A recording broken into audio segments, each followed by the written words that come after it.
Bismillahirrahmanirrahim. Assalamualaikum warahmatullahi wabarakatuh. Perkenalkan, nama saya Muhammad Dwi Haryanto dengan NIM 1103208049. Pada kesempatan kali ini, saya akan menjelaskan materi rangkaian listrik dari mata kuliah pengenalan teknik elektro, jurusan teknik elektro, Institut Teknologi Telkom Surabaya. Yang pertama, di sini ada kuantitas elektrik. Nah, dalam kuantitas elektrik ini terdapat 4 subbab yang akan kita pelajari nanti. Yang pertama, di sini ada muatan listrik. Yang kedua ada arus listrik dan tegangan. Yang ketiga ada energi dan yang keempat ada daya. Baik, pada materi yang pertama di kuantitas elektrik yaitu ada muatan listrik. Nah, jadi muatan listrik adalah muatan dasar yang terdapat pada suatu benda sehingga mengalami gaya pada benda lain yang berdekatan dan juga memiliki muatan listrik. Jadi di sini maksudnya adalah apabila suatu benda ya, di mana benda tersebut memiliki muatan listrik yang nantinya berdekatan dengan benda lain yang sama-sama memiliki muatan listrik. Nah, antar benda tersebut ini akan memiliki gaya yang kita kenal dengan istilah gaya kolom, di mana gaya kolom ini akan timbul apabila kedua benda ini saling berdekatan dengan jarak tertentu, teman-teman. Kemudian di sini yang kedua ada arus listrik dan juga tegangan, di mana di arus listrik ini bisa kita peroleh ya, bisa kita lihat besar kuat arus listrik yang mengalir itu adalah banyaknya muatan listrik dalam satuan waktu tertentu. Sehingga di sini kita peroleh rumus I sama dengan Q per T. Ya, Q adalah muatan listrik dan T adalah selang waktu. Ya, kemudian di sini hubungan antara arus listrik dan juga tegangan itu ada di hukum Ohm, teman-teman.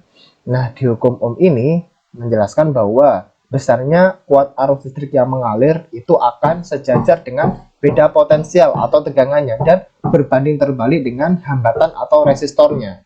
Sehingga diperoleh rumus I sama dengan V per R seperti itu, teman-teman. Nah, untuk memudahkan kita untuk menghafalnya, kita biasanya saya pribadi biasanya menyebutnya ini adalah segitiga ajaib.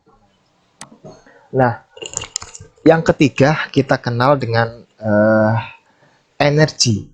Energi atau satuannya adalah joule atau watt second. Nah, energi adalah kemampuan suatu benda ya untuk melakukan suatu usaha atau melakukan suatu perubahan di sini, teman-teman. Nah, untuk rumusnya ini adalah W sama dengan F kali S. Jadi F adalah gaya dan S adalah perpindahan. Jadi energi atau usaha ya, yang juga dengan istilah usaha itu adalah gaya yang kita gunakan untuk melakukan suatu perpindahan.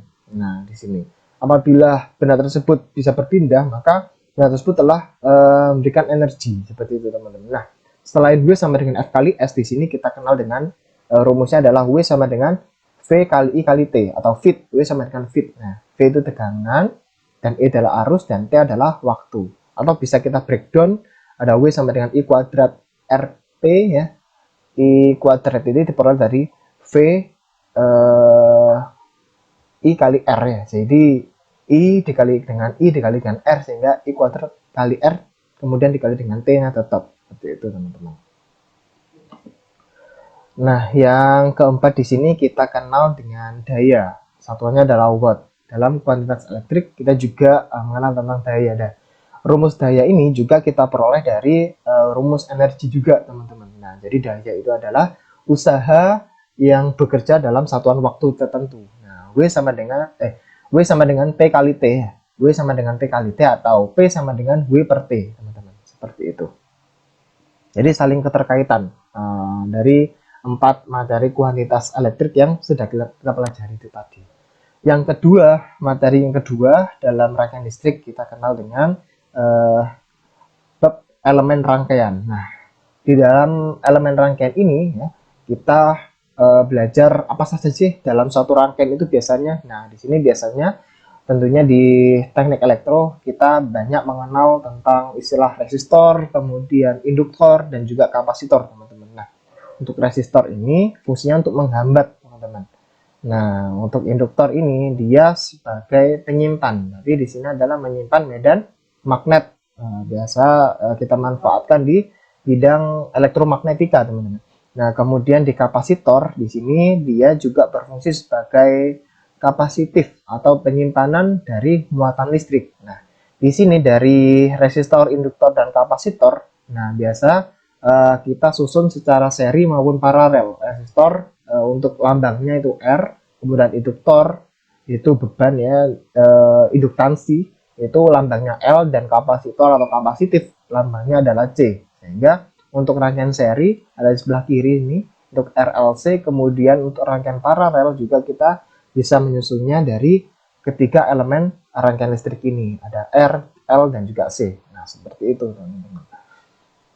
Kemudian yang ketiga, kita masuk di bagian teknik analisa rangkaian. Nah, untuk apa sih kita melakukan analisa rangkaian terlebih dahulu? Nah, biasanya kan ketika kita ingin membuat suatu rangkaian listrik nih, nah di situ kan kita harus menganalisa terlebih dahulu sebelum kita membeli komponen nantinya, komponen listrik. Nah, di situ fungsinya adalah kita bisa menganalisis kira-kira kita butuh hambatan berapa sih. Nah, kita butuh kapasitor berapa sih untuk menyusun suatu rangkaian. Misalnya saja kita ambil contoh untuk menyusun step down atau pembagi tegangan ya untuk voltage divider. Nah, di situ kan kita menghitung juga dengan tegangan sekian itu kita butuh resistor seberapa untuk membagi tegangan sesuai yang kita inginkan, seperti itu, teman-teman.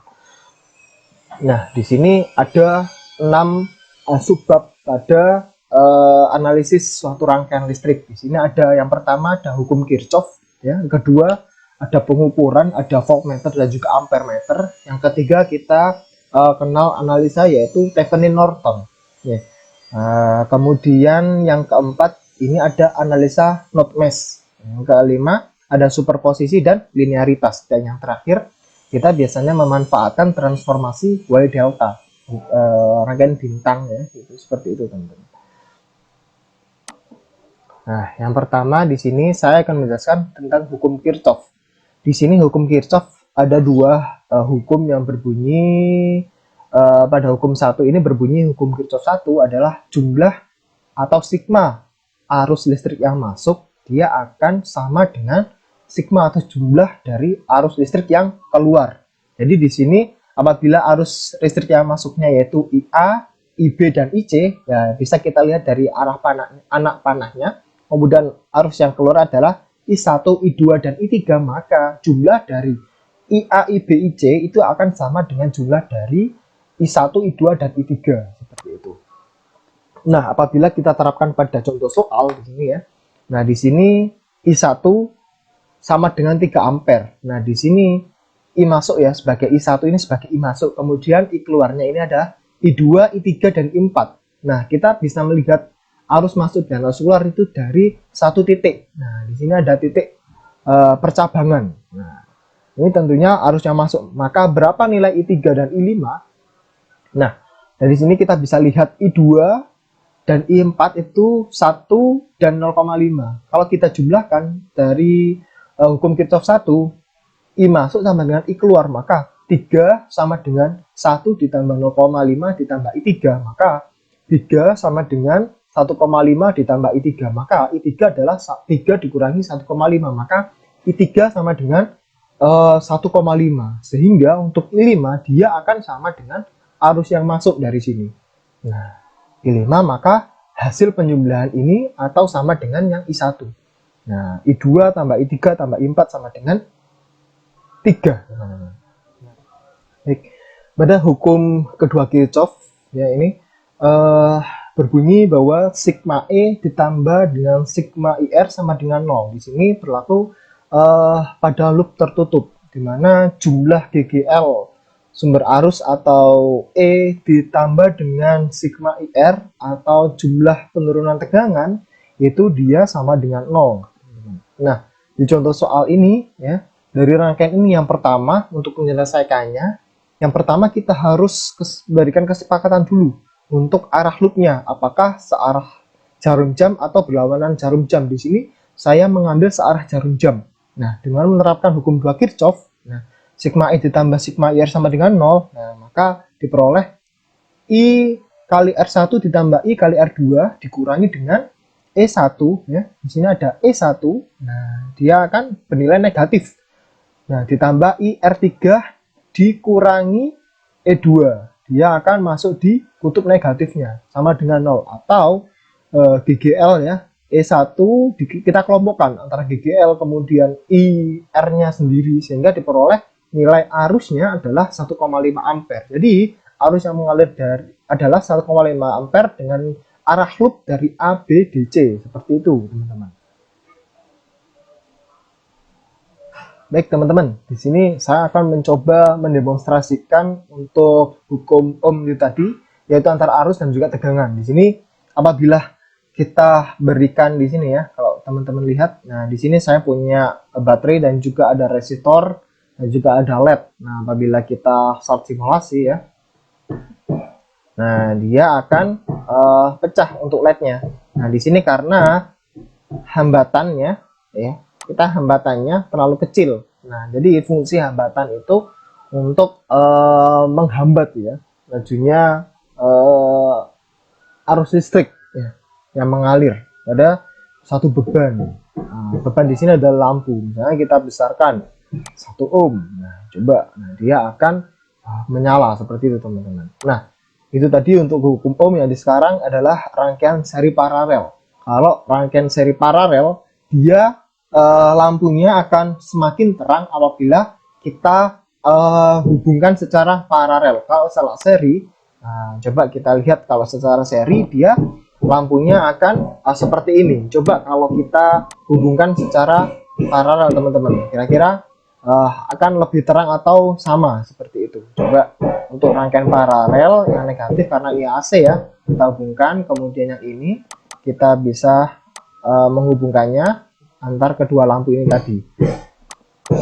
Coba kita hubungkan, kemudian kita coba start simulation. Nah, dia akan menjadi semakin terang. Itu, teman-teman, untuk perbedaan antara rangkaian seri dan juga rangkaian paralel. Nah, di rangkaian seri ini arusnya akan sama, tetapi tegangannya berbeda, sehingga dia akan menyebabkan redupnya antara beban lampu yang kita rangkaikan. Kalau rangkaian paralel dia arusnya berbeda, tapi tegangannya sama antara tegangan yang di lampu 1 dan di lampu 2. Seperti itu kurang lebih, teman-teman. Baik, itu tadi penjelasan dari saya ya. Kurang lebihnya saya mohon maaf. Wabillahi taufiq wal hidayah. Wassalamualaikum warahmatullahi wabarakatuh.